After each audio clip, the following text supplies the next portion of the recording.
Emmanuel Schmitt. Bonjour Isabelle. Alors dites-moi, en quoi la culture est si essentielle pour vous qu'elle a changé votre vie?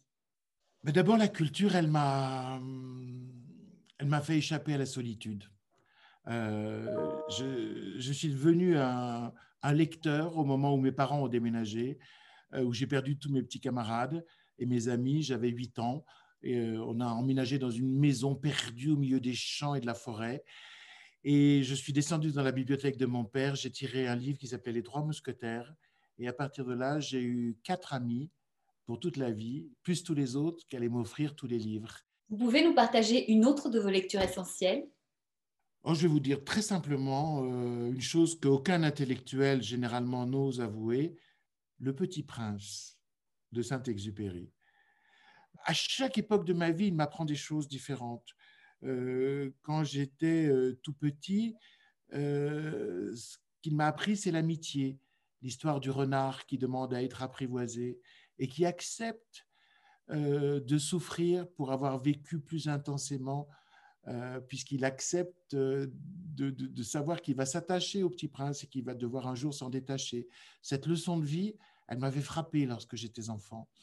Et puis plus tard, c'est les rapports du petit prince et de sa rose et de sa fleur qui m'a appris l'ambiguïté de la relation amoureuse, tout ce jeu de cache-cache que suppose la séduction, quelle qu'elle soit. Donc, c'était toujours un enseignement.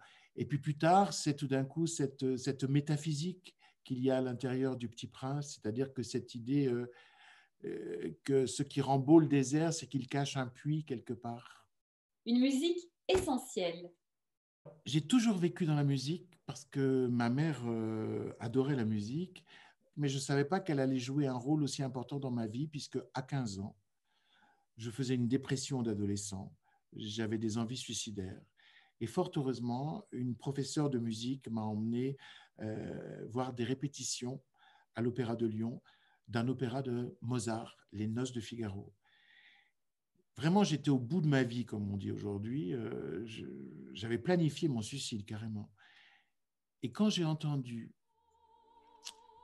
une femme chanter l'air de la comtesse, en 4 minutes, je suis revenu au monde. Je me suis dit, s'il y a des choses aussi belles que ça, je vais rester. Et si on parlait cinéma, une œuvre cinématographique essentielle pour vous? C'est Almodovar, La loi du désir, un de ses premiers films, que j'ai vu, je pense, 7 fois. Et chaque fois, c'est la même émotion, parce que c'est un film qui montre comment des êtres extrêmement différents se désirent et que souvent, on ne désire pas la personne qui nous conviendrait, mais voilà, X aime Y, qui aime Z, qui aime A, qui aime X, avec en plus un regard sans jugement sur les êtres. Finalement, Éric Emmanuel Schmitt, en quoi la culture est essentielle? La culture, c'est aller vers les autres et rencontrer les autres. Et la culture, c'est aussi justement arriver dans un lieu de fraternité où on rencontre des êtres différents, mais sans agression, sans problème, parce que chacun le veut bien. Le livre se donne et on se donne au livre. Et donc, c'est un lieu où tout d'un coup, l'humanité se forge. On comprend qu'on peut être un homme, mais penser différemment de soi, qu'on peut être un homme, mais aimer différemment. On apprend à la fois l'identité, c'est-à-dire le partage de la condition humaine, et la différence, c'est-à-dire nous avons tous des émotions, des réactions, des histoires différentes. Donc c'est un lieu de fraternité absolument extraordinaire pour moi que la culture, c'est un lieu essentiel. Merci beaucoup, Éric Emmanuel Schmitt. Merci Isabelle.